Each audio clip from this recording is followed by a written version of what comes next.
Alrighty, folks, it is that time again to bring you a new face with a new story. I was lucky enough to meet Jacob at Jason Pritchard's Saturday event where we talked to his community. Thank you, Jason and Jen, for being wonderful hosts and bringing some purple to the show. And for those that know my story, purple is my color. So Jason and Jen, great touch.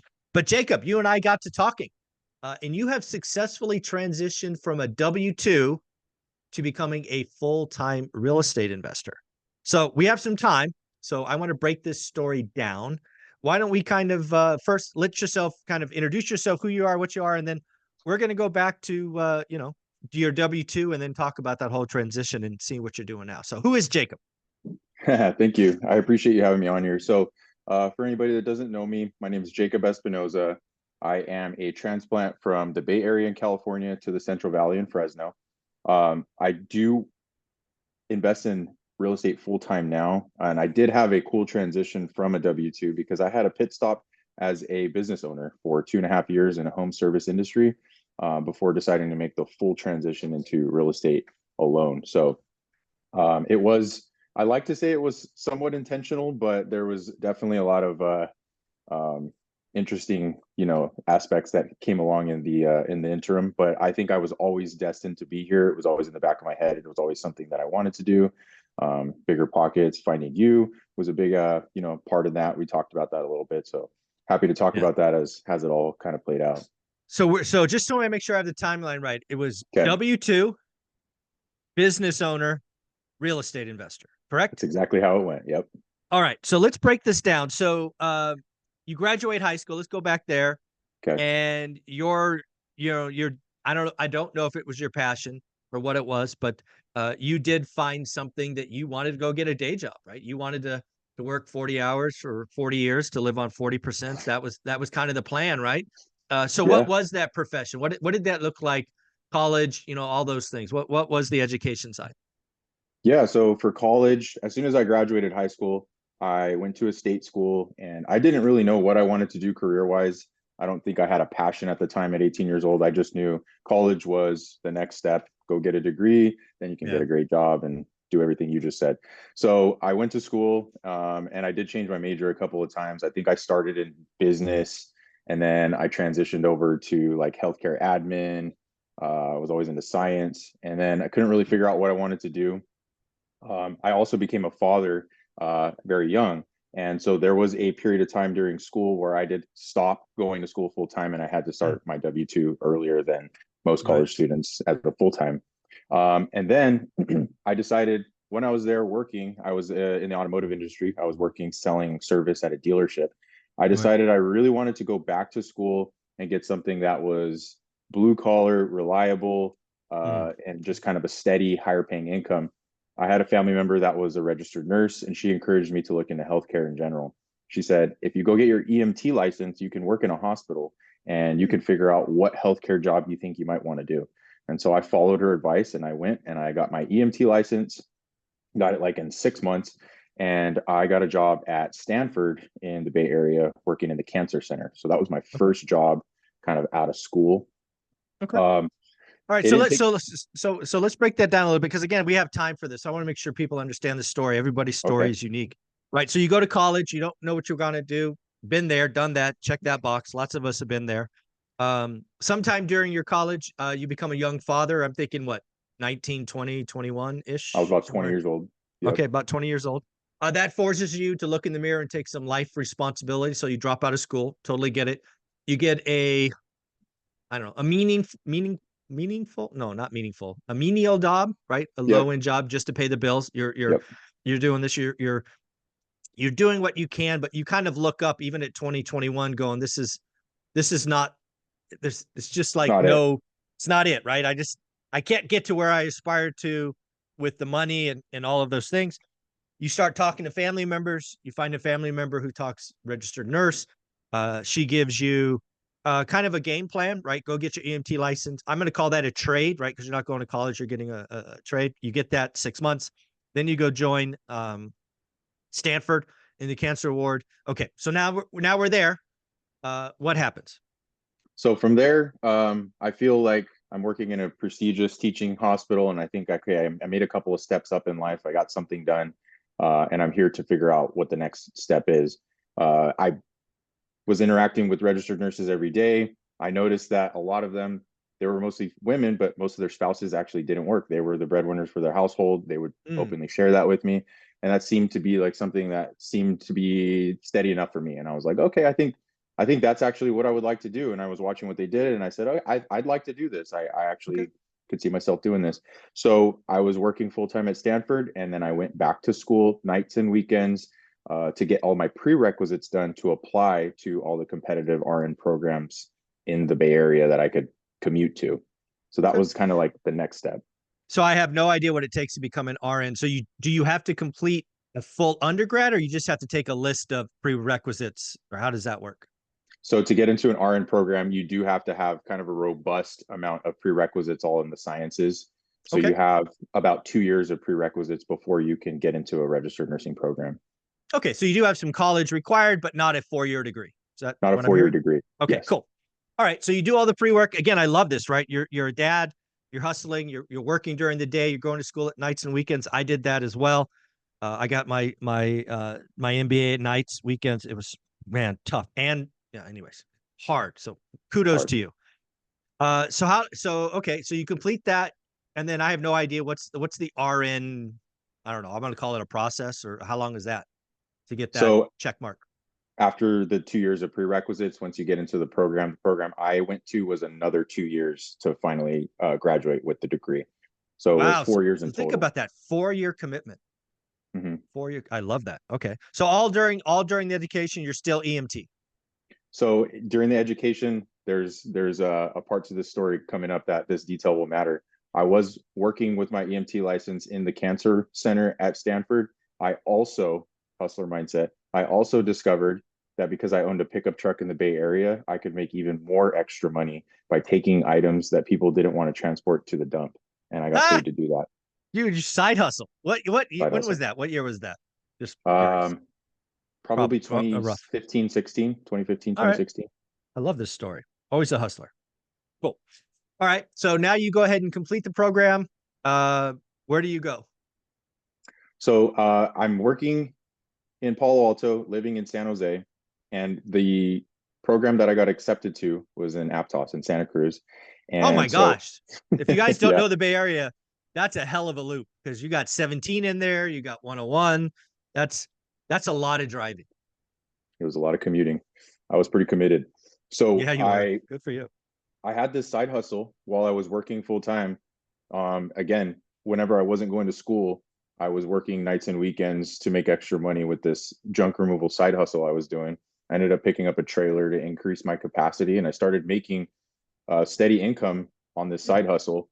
And there was a few Saturday mornings that I would wake up, I'd go work for 4 hours, and when I'd come home, I realized that I had more money in my pocket than I made all week at work.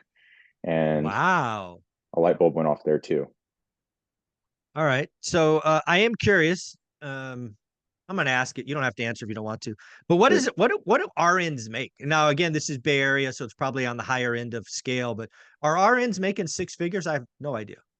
In the Bay Area, I think RNs are paid the highest in the country. There might be some anomalies like in, New York City, but Bay Area is the highest pay grade for RNs in the country. So they do make over six figures starting out of school.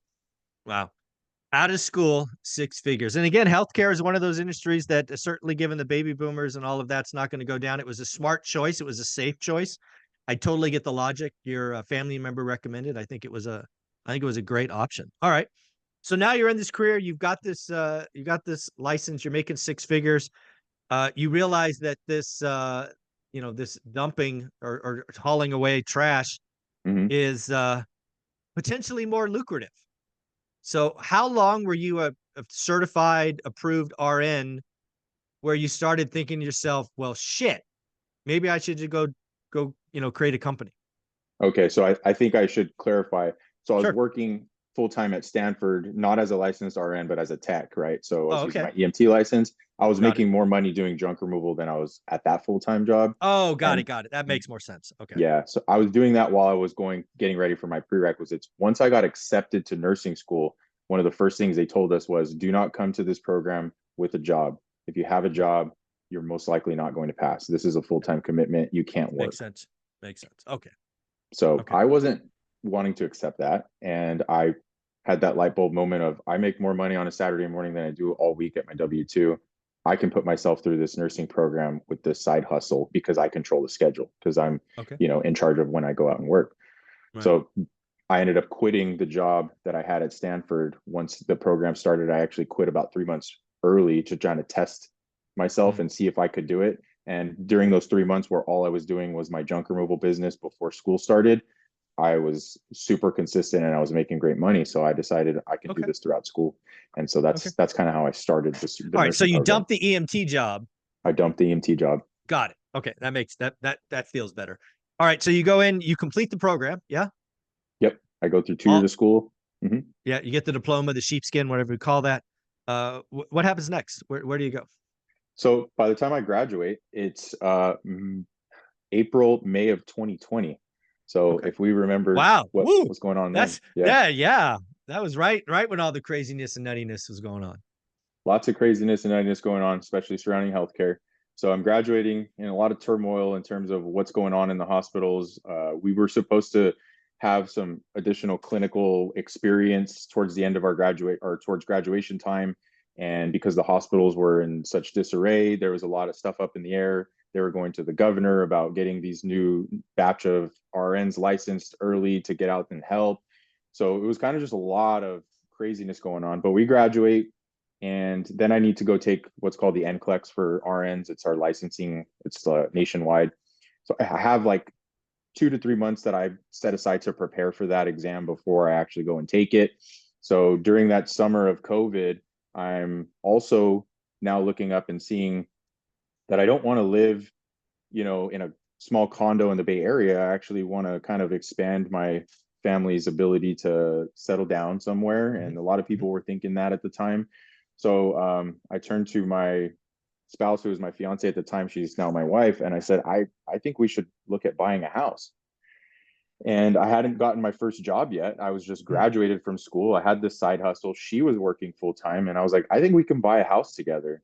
And she was like, what are you talking about? Like, how could we buy a house? These houses are so much. And I said, well, where I used to go to school in Fresno, there's a affordable housing market, and we can kind of create that white picket fence life for ourselves if we want to.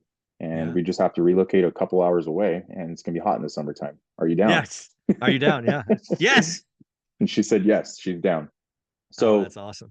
I graduated in May of 2020, and we start looking at houses probably in June or July of that year. And then we actually closed on it in early August. So we bought a house pretty much right after I graduated college. That's awesome. That's awesome. Okay, so what happens to the junk business at this point? You just have to rebuild it from scratch, because you were probably doing a lot of Bay Area work. Now you go to the Central Valley. That's a different market. You're certainly not going to take a trailer from Fresno to San Jose to haul stuff. You got to start new. I do. And so I have a decision to make at that point. I said, well, I went to school for all of this. I don't have to work outside anymore. I should take the degree that I, got and go work full time there. So I decided to just kind of let the business go. And I didn't have to fully let it go. I had some family members that were willing to pick up the slack. And I still have that small business in San Jose running with some family members. So I just kind of let them take it over. I managed it from afar, took a small percentage and let them keep the majority. And we moved to Fresno, and I start looking for a job, and I take my licensing exam first. I get licensed, and then I put a post out on my Nextdoor app on my social network. And one of my neighbors happens to be a hiring manager at the local trauma center. And she extends me a job offer. So I decided I'm not going to do junk removal. I'm going to be an RN. And so I'm going to go get my first job here in Fresno. And what year was that? Sorry, was that 21? That was in 2020 as well. Yeah. Oh, 2020. Okay. So it's 2020. You've moved to the Central Valley. You got the white picket fence. How many kids at this point? Just still the one? Just one at that time.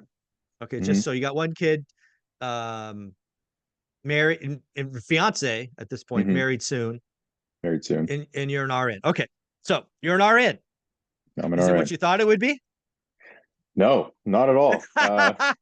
It wasn't what anyone thought it would be in 2020. Oh, that's Uh, true. That's fair. and, That's yeah, yeah, that's fair. and they made it known. They were like, "This isn't how it used to be," and I'm like, "Well, it is now, and this is what I do." So, let's buckle up and see what we can make of this. So, I get into training as an RN in the middle of COVID, and things are crazy, and Man. we're getting pretty much thrown to the wolves as brand new RNs. It's pretty much chaos. I worked at one of the busiest hospitals in the state. It was Community Regional Medical Center in Fresno. It's a trauma center for between LA and Sacramento, and we get traumas flown in, and we got the brunt of COVID as well. We got the sickest patients. I worked on Mm, a unit called the step down ICU, which is just one under the ICU. So we got some really sick patients, and they mm. were, technically sick enough to be in the ICU, but we were with less resources. And I will not lie, it was a very difficult job to deal with. Yeah, I cannot imagine the suffering and the, let's just be honest, the death and all of that Yep. you had to go in. Was at this point it was so bad you were working 7 days a week or I was working as much as they basically told me we had to work. There were 12-hour shifts. I'd work anywhere from like, yeah, 5 or 6 days a week, lots of overtime. And yeah, it was tough. It was really tough. so how long are you in that chaos, that vortex before you have take a breath and go, you know what? Maybe this junk removal is more more more interesting because you're probably making great money. I mean, shoot, if you have all that overtime, it's not a at least W-2 wise, it's probably not a bad living. It wasn't a bad living. It was pretty steady, even though I was a new nurse, and even though it was in a smaller economic center here in Fresno, it was still good pay. The other thing that I left out was my wife was able to keep her tech job. She worked for a big tech company in the Bay Area. She got approved to work remotely right at the beginning of COVID. So when we bought our house, we were very confident we'd be able to afford her lifestyle here, Right. and I just kind of added on to that. Right. So being an RN, I was still making, I'd say I think they started me at like 80K a year, but was good for Fresno. And Yeah. I was just working away, working away. But you're right, in the back of my head, just had that little tinge of you were your own boss at one point, even for if it was short lived.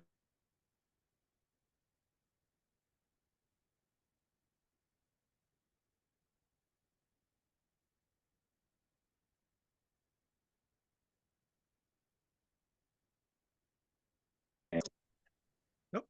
Jacob, Nope, you I'm there? back. I'm There here. you are. Sorry about that. So you were your last thing I heard, Jacob, was you were your own boss.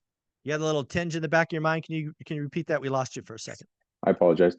So I was working full time. I thought I was, making good enough money, but I had the tinge in the back of my mind that I really enjoyed being my own boss. I liked when I was running my own business. And quite a few times, my wife and I had dinner together, and I expressed my desire to go back to being my own boss. And, I said I'd love to be able to run a business one day. And she agreed with me. And we were just trying to figure out what that would look like. It wasn't set in stone that it would be a junk removal company again. It was Mhm. just I had the desire to be an entrepreneur, and I didn't think that doing what I was doing at the time was going to be the end all be all for me. Yeah. So So I'm we just curious about something because I've never got to ask anybody this who had a W-2 a job and then ultimately became a real estate investor. If we go back to you in college, pre-kid, right? So your freshman, whatever. Do you think you were just naturally an entrepreneur? Do you think you were naturally an employee? I mean, who is Jacob, or you just don't know? Maybe, and that's perfectly possible. no, great question. Actually, I've talked about this with some close friends before. Um, I say now with full confidence that I have always been a purebred entrepreneur through and through, Ah, without okay. without a doubt in my mind. At the time, I didn't know what that really meant, but I always had it. Mm, I was always looking for ways to do things better. I was always looking for ways to make additional money. Every job I ever had, I had a lot of other small jobs. I would butt heads with my managers because I always felt like, why are we doing this way when I could do it this way and it's better, it's more efficient, we can make more money. And so I say that I was always an entrepreneur at heart, but I didn't know what that really meant at the time, and I didn't know how to lean into it. I love that because I do think the world kind of boils down to employees and entrepreneurs, right? And then there's this other thing on the side, investors. Um, but yeah, I think that self-reflection and acknowledgement looking back is beautiful, frankly. Ed Milet says it's 9%. Let's round it to 10%. 10% of us are natural entrepreneurs and the other 90% are employees. So all right, back to the story. So you're in the mix. You've done the education. You're in Fresno, white picket fence. You get this little tinge in your mind. When does that little twinkle become something else? Is there an event at work? Is there when does that break? When do you just go, damn it, we're going to go back and do this? Yeah. So I think over the course of the next year, I'm working away. I'm getting my experience up. I'm getting my confidence up. I'm actually very good at my job. I was very, very good as an RN. Early on in that career, I got recognized by the hospital. We had done some care for a high profile person at the hospital. They donated a bunch of money, recognized me. I got on the news, and I felt like, okay, well, I got this win so early on in my career. Like, what's next? What else can I do? I don't want to be a manager here. And I'm like, Mm, what else is there for me? So I keep working, and then I start to feel some symptoms of burnout. I don't like going to work anymore. I'm just mm, kind of like, what is going on? I don't really like see any like positive in the future of what I'm doing. So I decide, well, maybe more money will make me happier. So there's an opportunity to make a lot more money in nursing if you become a travel nurse. Travel nurses can make yeah. Bang. ballpark it, yeah, 3 to 5 times more than what an hourly RN can make, especially during COVID. There was an Oh yeah. extremely high amount of pay for travel nurses at the time. Everyone was Okay. short staffed. So I look at that and I say, well, can I do that? Am I experienced enough during COVID? Yes, I was.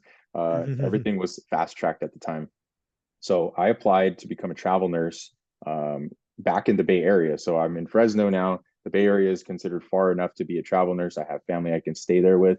So I decided to apply. I got accepted and hired Beautiful. at a Yeah. hospital in the Bay Area as a travel nurse.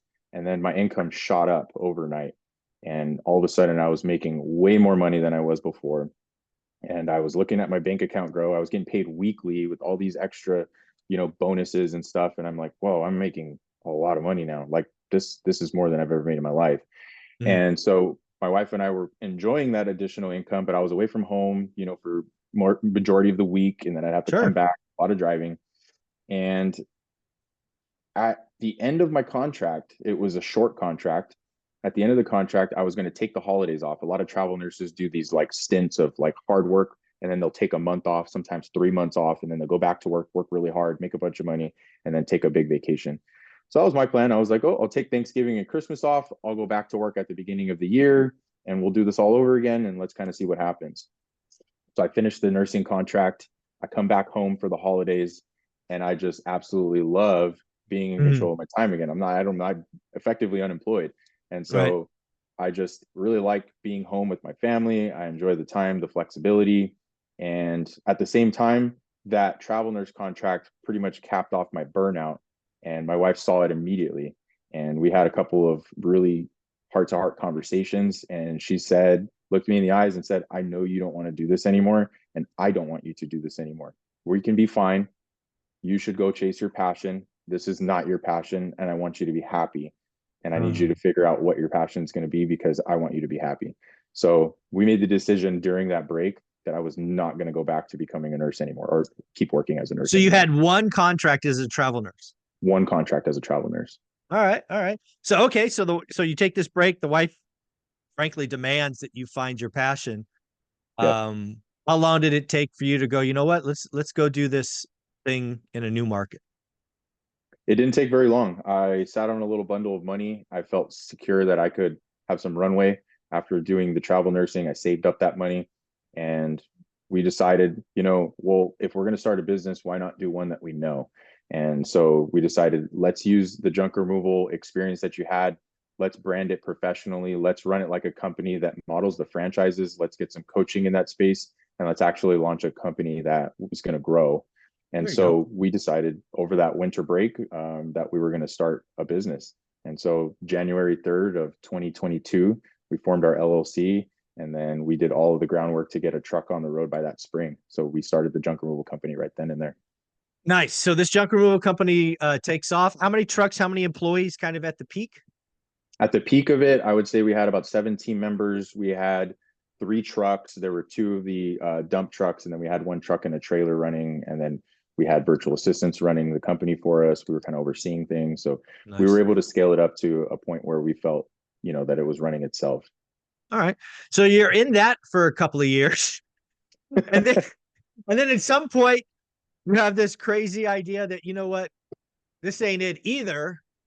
I want to become a real estate investor. Mhm. What was that transition like? Because so far, dude, you are all over the place. I am. I am. Yes. I've got a lot of you know, side tangents. But one thing that I didn't mention was way back when I was working at Stanford and I had my EMT license and I was doing the side hustle and I was going to school, was a friend of mine had bought a house and we were young. And I said, dude, how did you buy a house? Like, what, how did you know how to do this? And like, what was all this about? Like, tell me how you did this.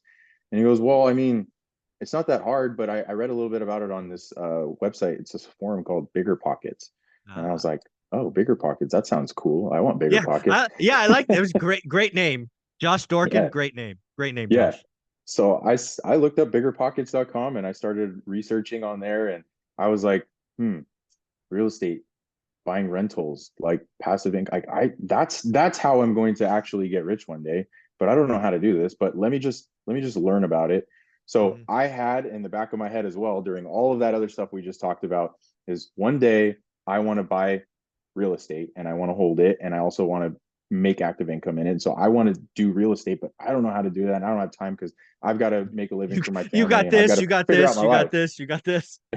Exactly. I had a lot Got going a on. little bit going on. And I was like, man, real estate, that one really struck a chord with me. And so I shared this with you, but I found you very early on, way back then, talking about being in the Bay Area and investing in Fresno. And I felt that that connection just really resonated with me because I had lived in both of those areas before. And that Yeah. was something that I was interested in as well. Yeah, it's really funny. You because again, I was very active on Bigger Pockets, like I don't know, 08 to 12, and then really didn't do a lot. But you said you found some of my older stuff, which I is found your older stuff. Yeah. yeah, which is pretty cool, pretty cool. So let's talk about that transition from junk removal, CEO, kind of the business is kind of running itself. You got V8 virtual assistants, you got guys doing the work. You're not really doing that anymore. Uh, what's the first kind of real estate investment, or what's that look like?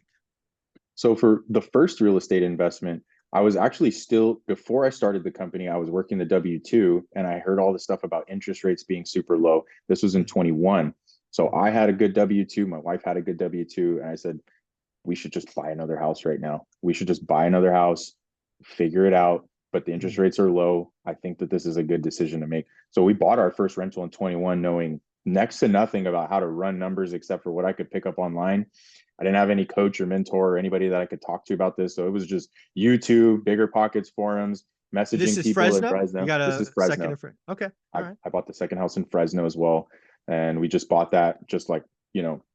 right off the 20, MLS. 25% down. How Yep. about Right. self-management, I'm guessing? Self-management. Yep. Yeah. Okay. So All right. we just decided to do that and just kind of stuck my foot in there and then Good continued to good work. timing. Good Good timing. timing. What's your interest rate? I'm curious. Back then it was really low. So that one is currently, and it always has been at about 3.1% on that house. Damn, 3.1 investment loan. 2021 was a good year to be an investor. Okay. All right. And I'm just curious. It's gone up, I'm gonna guess 21, 50%. Maybe a little bit more. Actually, a little bit more. Yeah. Good for you. That's what happens when you take action when the market's on the upswing. So congratulations. Okay. I call that All dumb right. luck, by the way. No, That I wasn't I something. would too. Yeah. I would too. Yeah, that's gambling, but you hit. You Yeah. hit. So there you go. It happens once in a while. It does. So again, so you get one. When do you start taking it serious? Real estate, taking it serious towards the end of before we exited the company. We did build that company to sell from day one. We decided to structure it in a fashion that we would be able to exit it. It was going to be an investment activity to build Right. that company and sell it. Our plan was to exit it within 5 to 7 years. At year 2.5, we basically were approached by an investor who was interested. They were from the Bay Area as well. They also were involved in real estate, but they wanted a junk removal company. They were being coached by someone else that buys what we call boring businesses, Yeah. home services, and um, he was interested in buying our company. So we got connected through a mutual network and ended up engaging. So towards the end of getting to the sale of that company, I started getting really serious about investing in real estate. And the reason I got so interested in investing in real estate was because while I was still deep in the company, we were going to these houses to trash them out either for investors or for sellers who were about to sell to an Right. investor. Yeah. and I was being exposed to this firsthand. And I knew that these were deals. I knew that these were opportunities to make money. And I knew that there was a way for me to monetize those opportunities. So I was like, okay, I need to figure out how I'm going to invest in real estate and use this as a stepping stone because of these opportunities that I'm getting in front of every single day sometimes. Yeah. So Makes um, perfect sense. so how I got more serious about it was I started looking on social media for who was a player in my market, who was actually doing deals, who was a real estate investor, and trying to see if I can just ask some questions and figure out where I need to be at with this whole opportunity. So I reached out and I found a guy named Jason Pritchard on Instagram, and I started just direct messaging him. And I said, hey, I own a junk removal company. I'm going to this house and they said they're going to sell it. Like, what should I look for? What should I ask them? And it took me a couple of tries to get a hold of him. We eventually ended up getting on a phone conversation, and he took, I would say, 30 minutes of his time, not knowing who the heck I was, got on the phone with me and had a conversation about everything that I needed to know, what information to gather and what to say to this person when we got there to make them a cash offer. And after that, I went and I did all of that. That ended up not panning out, but I kept in contact with him. And then eventually he put me in contact with his acquisitions manager, Scott Farrow. And Scott ended up taking a lot of time with me, and we started looking at deals together every time an opportunity came in the junk removal business. And finally, so I reached out to Jason probably in maybe July or August. And by October, I had my first deal. This Um, is 23, this is 22. This is in 22 2020. still. Oh, wow. Okay. No, I'm All right. So sorry. That was 23. You're correct. yeah, 23. That makes sense. Okay. So now you reach out in the summer. By the winter, again, follow through. You get in contract, you get your first deal. Let me talk about Jason for a minute. So I'm lucky enough to call Jason a friend. We've known each other, I don't know, a long time. I wish it was longer, but I think it's a decade or so. And people, when I interview Jason, he gives his website, Instagram, and he always says, "Folks, just DM me." And I think a lot of people think, "Oh, there's no way he's got a VA or somebody that's doing these." And no, Mm-hmm. I mean, maybe someday that'll happen. But Jason, Jason handles his Instagram all by himself. So yeah, you need to DM Jason and tell him Jacob and Zuber sent you. So yeah, go He's a ahead. go-giver. He's an Oh absolute go-giver through and yeah, through. no doubt, no doubt. So okay, so the first deal, what is it? So the first deal is a wholesale. So I go to a property on a Sunday evening. I get a phone call from a lady, and she says, I have a house that I need cleaned out. And I said, okay, great. We can do that for you tomorrow morning. No problem. And she drops the detail on me that she just had evicted some tenants, and they trashed the place, and she needs it all cleaned out. And so I'm already in the works of trying to find this deal. And I'm like, this is going to be the one. I got to figure out a way.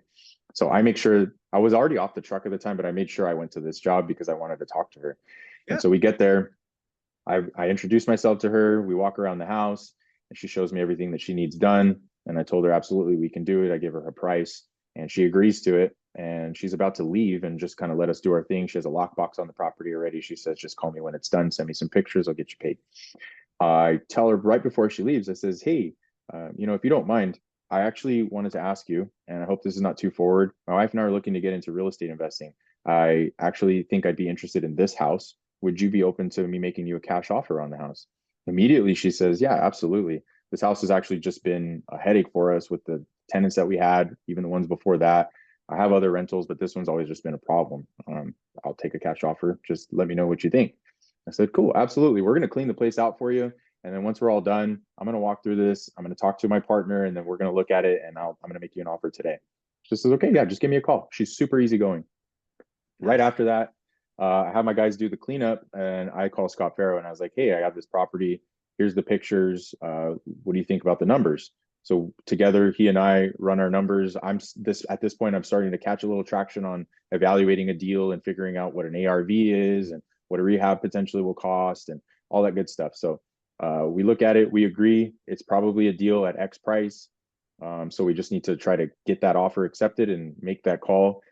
At this time, I'm still really new. I'm still nervous about making a cash offer. I don't feel like I don't have this money in the bank. Who am I to be making this offer? Like, I don't really know a lot about how the financing is going to work, but I know that this is probably a deal at this price if Scott says it is. Mm. So I ended up calling her, letting her know the job was done.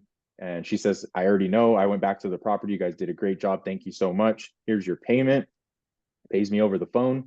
And then I let her know. I said, hey, I actually looked at the property and I do want to make you an offer on it. Would you take X amount? And she says, let me think about it. Let me talk to my husband really quick.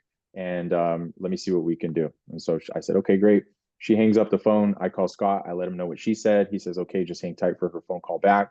She called me back within about 20 minutes. And then she asked for $10,000 more than what we had offered her. So at that point, it was still close to being a deal, even at her asking price. But I was told that we got to try to get it just a little bit under where she wanted to be. So I ended up having Scott, I think, jump on a 3-way call with all of us, and I introduced him. And then he actually ended up making that final like nudge up. I think we came up about $3,000, and then she accepted it right away. Okay. She was ready to go. She was motivated. Yeah. So don't want her is what I call those. You found a don't want her. She didn't want that headache rental. Too many bad memories, bad tenant before that. She was ready to go. So she was. very, very cool. So that was a wholesale deal. You lock it up, then you're in contract, you find a buyer. What I'm curious, what'd you make on that first wholesale deal? I made $12,000 on the first one. Yeah. Now we have proof of concept. We do. That unlocked Now so we're much for me. feeling good, right? Yes, absolutely. That made it feel all so real. I was making offers, not knowing really what I was doing. I knew that I was like, this junk removal business is, it's tough, but it makes money, but it's a tough job. And even just managing it is still a lot of work. And when I made that first $12,000 off of a wholesale, and I realized what what work went into that. And I was just talking to someone on the phone versus hauling trash out of their property, right? Even if it was team members doing it with me, we were doing this hard manual labor. And I was like, well, I just made $12,000 off of a couple of phone calls. What am I doing with my life here? I got to figure this out. Oh, that's amazing. That's amazing. I love it because once you got proof of concept, it works. You just start implementing system processes. You start escalating. You're working with, at this point, you've teamed up and you're part or a student of Jason's at this point or not yet? I'm not a student of Jason's at this point. He's actually kind of just coaching me from afar completely for free. Actually, he doesn't even have a coaching program at this point, probably. I don't believe he had a formal coaching program. I think he was mentoring a few people, but the coaching program was not what it is today. So after the wholesale deal went through, and I actually ended up wholesaling it to Jason. So they held my hand through the whole thing and sweethearted the deal to me. It was very, very kind, and it was fair, but very kind. And so they basically encouraged me. Scott and Jason were both like, hey, if you want to learn more about this, we're going to be doing this like formally, and you're going to be a perfect fit for this if you want to do it. And we just need a little bit more time to get everything dialed in. But if you want to get into the next round of students, so you're in. So that was in October of 23. Yep, that makes sense. That was October of 23. And then I was just like enamored by real estate investing at that time. And I was just like, oh, this is what I got to figure out how to get over to that side and play this game full time. Nice. So kind of fast forward to where you are today. You've had your liquidity event, right? You sold a junk removal business. Let's call it 6-figure liquidity event. Yes. Seed capital. You're still living in Fresno. Yes. What's the rental portfolio look like? You still have the one, or where are we at now? So yeah, I still have the one rental. We have our primary, and then all of my investing activity has been I've been monetizing them for active income. Yep. I've been looking at each deal that we get as a potential for a rental. But I am actually still right now trying to close my skill gap of evaluating how to run the numbers to keep them. I know how to flip them and wholesale them. I'm looking at trying to get better at knowing what's a deal for holding them. So the goal for me is to utilize the active income that I make from flipping houses and wholesaling houses to cherry picking very, very profitable rentals and building a very nice, profitable, safe portfolio. So we're at the end of the story now. Now you're a real estate investor. Where are you going to go next? Or are you done? You done moving around? No. You mean moving like geographically? No, I meant you were an employee, you were a small business owner. Now you're an investor. Are we going to go back and become an employee, or what are you doing? I will. I've said this to very many people. I will never, ever, ever work for anybody else ever again in my life. That is a decision that's been made, and I will never do it again. For my future, this is it. I've told some close friends and family members I really found where I belong. I think I have kind of thought that in the past. Like I thought I knew I was in a good place, and I was like, well, I really like this healthcare thing, and this is where I belong. I absolutely love real estate. I love the power. I love the amount of different ways that you can make money in this business. I love the way that, you know, even if you don't get the greatest of deals, if you can hold it for long enough, it can become one. I think it's the most surefire way to become wealthy that I could possibly get myself into. I'm not going to build the next iPhone or an app, but I can buy houses and I can hold them. Yeah. Yeah, the whole idea of getting wealthy is that game, right? You got to own the asset, you got to be able to hold it, so you can't bust out with alligators or, false bets. And you do it for a decade, and your chance of getting wealthy are pretty certain. So that was kind of 40 minutes on your story. Now let's go back and give people kind of little tidbits. What do you think? I don't know if I want to call it a superpower, but what are some, give me three or four things that made Jacob successful, right? Because you went through a wild transition. You were a father very young. Yeah. You had to drop out of school. You had to go back. You had to do this. You had to do that. And, to end up where you are now, I mean, the numbers say that you probably shouldn't have, but you Yeah. did.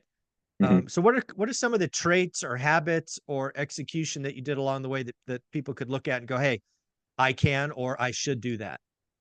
Absolutely. Thank you for asking me that. I've never been asked that in that way, but I've always felt that one of the absolute superpower that I've used in my life to get to where I'm at right now, despite the odds, was I absolutely did not want to be a statistic for becoming a young father. It was something that stuck with me from the day I found out. I never ever wanted anyone to say, told you so, that you were a statistic. And I refused to become a statistic. I did not want to just fall to mediocrity because that was something that happened in my life at an early time. I decided that was the one driving factor, that I was going to absolutely become majorly successful no matter what I had to do, no matter how long it took.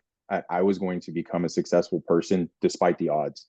And so that was the one thing that really, really drove me throughout this whole journey, was like, I'm going to become successful despite what happened early in my life. And I'm going to use it as a motivating factor. I love that. I love that. I don't know if you've ever heard of or met or talked to a young lady named April Crosley. No. April Crosley, kind of a similar route. She was a teenage mother. I think she was 16, might have been 17. If April, I'm sorry if I got that stat wrong. But she went on to become an RN nurse. I mean, she was on welfare and, food stamps and all of that, teenage mother, but she simply refused. She went the RN route as well. Then she went the real estate as well. And she's actually featured in my second book, 15 Conversations with Real Estate Millionaires, because she took a year or 18 months and just traveled the country in an RV. Wow. No, April's story is amazing. I'm going to look that up. Yeah, look her up. She has a YouTube channel and all that, but April is a special person. But Yeah. you just think about that, right? The statistics are out there for a reason, because, Yeah. a lot of, teenage parents get stuck. Kids are expensive, Mm-hmm. time consuming, stressful. You're still a kid. Now you have a kid, right? Um, Having that fire or that passion, that smoldering, I'm going to be successful is an awesome superpower. It's something you could always lean on. And going through your story, which kind of meandered, I totally get it. You're like, this next one's going to be the thing. This next one's going to be the thing. And then you landed on real estate, which is awesome. Why don't we talk about the importance of a network? Right. One of the things that I got wrong early is I tried to do everything by myself. Mm-hmm. But now something I realize is you got to get in the right communities, right? You've joined obviously Jason Pritchard's community, which is awesome. It's just, you got to get around other people doing the right thing. You learn a lot more. You stay motivated. You have a sounding board when you have bad days. Talk about the importance of being in the right community. Being in the right community is absolutely extremely important for gaining success in any space. But specifically in real estate, it is a people business. And I've learned that. I've heard it before I got into it. And I thought, yeah, that's a cool thing to say. but it is absolutely 100% true. It is a people's business. It is a connections business. The more people that you can get connected with, the more people that you can talk to about problems you're having, questions that you have, there's someone out there that can solve your problem and that can help you and that you can mutually benefit with, so there is absolutely a massive, massive, massive value in having connections and also having a mentor, somebody that, is, 3, 4, 5, 10 steps ahead of you that can help you and say, have gone down this path before. And it wasn't that long ago, so you can really say like, hey, this is what you're going to need to do. These are the problems that you're going to have. Be ready for them. Know that you're going to need to experience some of this pain, but you're going to make it through. And this is how you can deal with it, and helping you mentally as well. Preparing your mindset, super important, I think. So community, Yeah. absolutely surround yourself with people doing the same thing as you. Very, very cool. I love all of this. I think community is everything. Again, you've got to be in the right networks, right people going the right direction. If you're around negative people, or shoot, you try to do it yourself like I did, the chances of success are not great. Not great. So let's close on this topic. What does 2025 look like for Jacob? 2025 looks like a period of massive growth for me. I feel like I am primed for some massive, massive growth. I've always had a lot of early success in things that I've taken on. And I have made the mistake in the past of taking my foot off the gas, thinking like, well, I've got this in the bag. Like I'm always kind of just good at whatever I try out. And so I'm not going to have to try as hard as everybody around me. And now I'm cognizant of that. And I know like, hey, that is absolutely not the way to approach this. You need to go Good. even harder. Harder. So Yeah. even harder. Another aspect that I look to try to do is, even though I'm early on, and this is something that's still relatively new to me, is a passion of mine is pouring into other people. And now that I've had some early success and I'm at, step 1.5 here on this journey, I like to look back and see who else I can help, who else I can give advice to. I like to really be able to like return that as soon as I learn how I was able to overcome a problem or some kind of an objection or issue. I like to look to people that are just half a step behind me and say, hey, this is what you're going to deal with. This is how I dealt with it. Here, just take this and run with it and come, one rung up this ladder. So I'm also looking to just kind of just pour into other people and help them out and help them get started, give them the courage. One of the things I like to share on my social media is a lot of inspiration. I like to share bits and pieces of my story and how I got to this point and get people to realize like, hey, you don't have to stay stuck in a 9-to-5 job. You can take a little leap of faith here, and it can all work out, and you can experience a life that you never really dreamed that you were going to be building for yourself if you just take a little bit of a bet on yourself. Wow. Another thing that I firmly believe in is that a lot of the decisions that we make, we put a lot of weight on them. Like we're at this crossroads and we have to make the right choice or else it's not going to work out, or our life's going to go this way when it could have went that way. And I got to make the right decision here. I firmly believe that a majority of the decisions we make relatively can be reversed. We can go back. I can go back and become a nurse if I decided that this was, again, that's not going to happen. But just to give someone that security of like, hey, this is not as a massive a decision that you think it is. You can make this leap and bet on yourself, and it's going to be okay. And if you decide that it's not for you, you can always go back to where you were. It's not that big of a decision to bet on yourself like people make it up to be. I love that. I love that. Well, let's close on this topic because I frankly just jumped in my head. What did you think of my talk at Jason's event? What'd you think? Give me some feedback, thoughts, criticisms. What'd you think?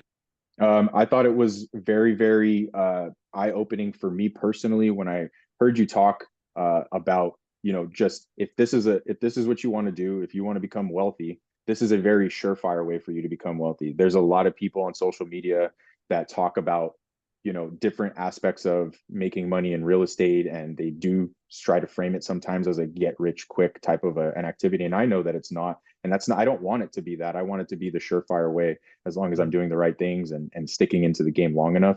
That was one thing that resonated with me. So I appreciate you sharing it with me because it was a reminder, because I do listen to those other guys and I do try to extract value from those other guys as well and help frame my decision making and how I proceed in this business. And while I do want to elevate my lifestyle and increase my active income and give my family a really good life, I also want to make sure that we're set up for the long term. Should anything happen to me, should the markets change in a drastic way, should this business change in a drastic way, and holding a valuable portfolio is one of those things that just kind of gives you that security. So I appreciate you sharing that with me. I love the boldness of what you were doing.